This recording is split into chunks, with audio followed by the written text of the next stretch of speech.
Fala pra gente sobre essa campanha e põe no rótulo. Isso é algo que já vem há muito tempo ou é algo que está sendo reivindicado mais agora? Não, a campanha em si é uma campanha recente de um grupo de famílias, como foi colocado na matéria. Hoje mesmo eu fiz questão até de procurar o grupo nas redes sociais, achei ele no Facebook.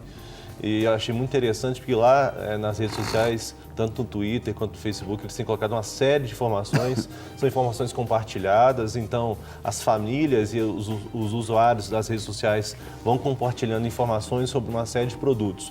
Agora, a luta em si, para você ter claras informações, não só no rótulo, mas em publicidade, contratos, qualquer questão referente à defesa do consumidor, ela é antiga. Tanto isso é verdade que nós tivemos nesse ano, agora 2014, agora nesse mês de março, no dia 11 de março, comemorou-se 23 anos de vigência do Código de Defesa do Consumidor. E lá no Código, em vários artigos, a gente pode aqui depois tratar de cada um deles, fala do direito à informação. A informação tem que ser apenas dada, ela tem que ser clara e adequada, ostensiva ao consumidor. E além disso, né, Jean, tem também a questão do direito à vida, saúde ou segurança. E eu queria perguntar exatamente isso. Você já respondeu em partes, o Código de Defesa do Consumidor garante o direito à informação, mas eu presumo que as empresas alimentícias, ou empresas em geral, obviamente, no caso da matéria a gente viu muito a questão dos alimentos. Elas devem argumentar que elas dão a informação, mas aí a gente pergunta, que tanto de informação deve constar no rótulo? Porque a campanha das mães visa exatamente colocar informações muito detalhadas. Qual é o grau, o nível de informação que o código estabelece que deve constar nos rótulos? O código ele fala de forma generalizada que a informação tem que ser clara, adequada, precisa, ostensiva, em língua portuguesa, né, dentre outras questões que estão listadas no próprio artigo 30 do Código de Defesa do Consumidor. Então, vamos pegar isso que você está colocando. O fornecedor coloca assim, produto light, diet, zero.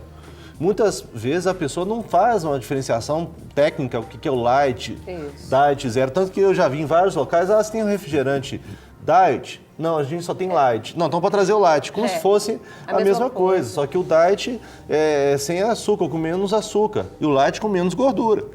Então, será que não era melhor colocar, em vez de usar o estrangeirismo exagerado, colocar, até porque o código fala, informações em língua portuguesa. Aliás, tem produtos, hoje tem muito produto importado aqui que não tem um rótulo em português. Teria que ter. Não precisa ter o rótulo, mas pelo menos um adesivo colado em algum local que traga as informações em português.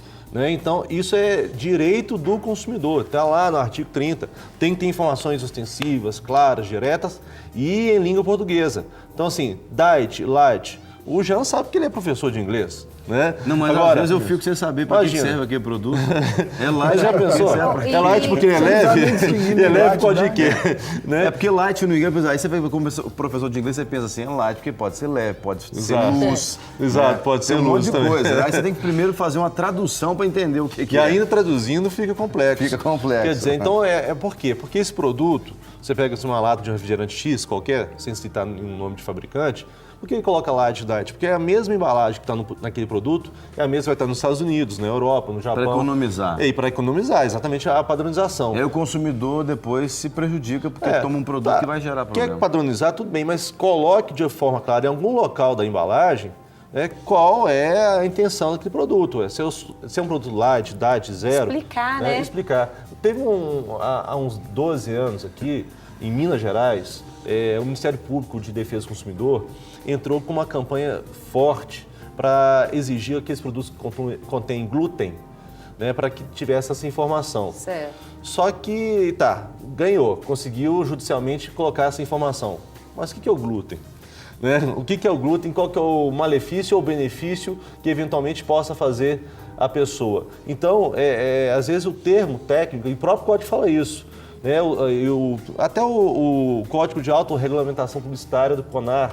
O CONAR é o Conselho Nacional que cuida da regulamentação da publicidade. Ele fala, o uso do termo técnico não pode causar uma barreira entre consumidor e fornecedor, porque o termo técnico, até que ponto? Glúten, alimentos transgênicos, lactose, que inclusive discussão foi colocada por esse grupo que põe no rótulo até que ponto a lactose bebida láctea. Nós tivemos aqui há 12 anos, também há 11 anos, um problema muito sério. Estavam vendendo aquela embalagem de longa vida, que é padrão de leite, e estavam colocando uma tal de bebida láctea, com as mesmas cores da embalagem, na mesma prateleira, só que bem mais barato. As pessoas falam, vou comprar, se é bebida láctea, é leite.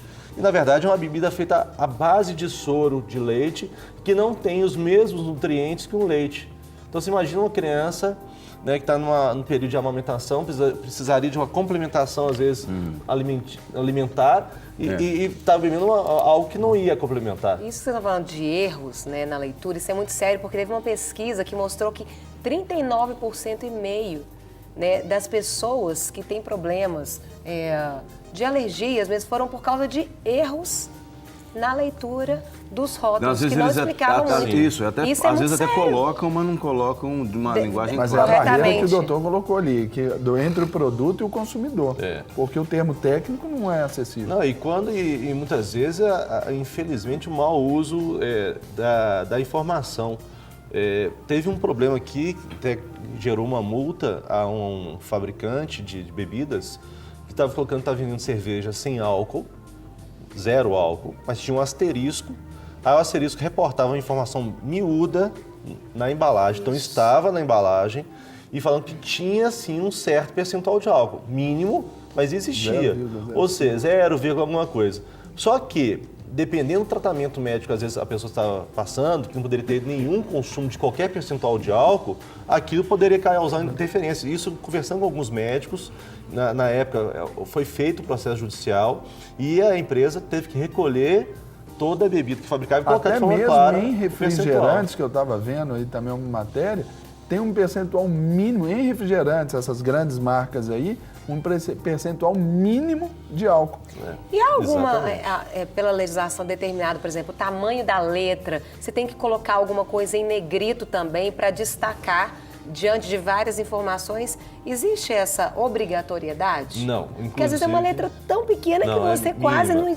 Ou nomes técnicos. O código só fala que a leitura tem que ser de fácil percepção. Fácil percepção é na linguagem e no tamanho da letra.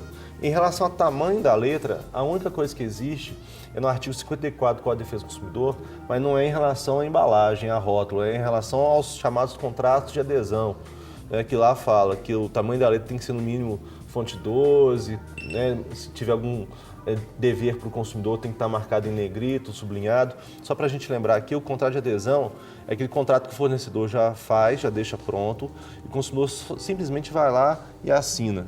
Né? Por exemplo, o contrato que você tem aí com a CEMIG, com a Copasa, a empresa de TV a cabo, empresa de TV a cabo, escola, ou seja, ele já faz o contrato e você apenas assina. Mesmo que se altere uma ou outra cláusula, ele continua sendo contrato de adesão. Então não tem. Só que esse movimento põe no rótulo, eu também levantei as informações sobre isso, eles estão exatamente lutando para que haja uma legislação que cuide dessas questões. Realmente não há. Não é tão simples assim, porque também a gente não pode. Aí tem que fazer o outro lado da moeda. Eu não posso transformar, por exemplo, um outdoor numa bula de remédio, porque se você olhar para um outdoor, tá dirigindo, se você levar mais de 10 segundos para ficar lendo o que está no outdoor, você bate o carro.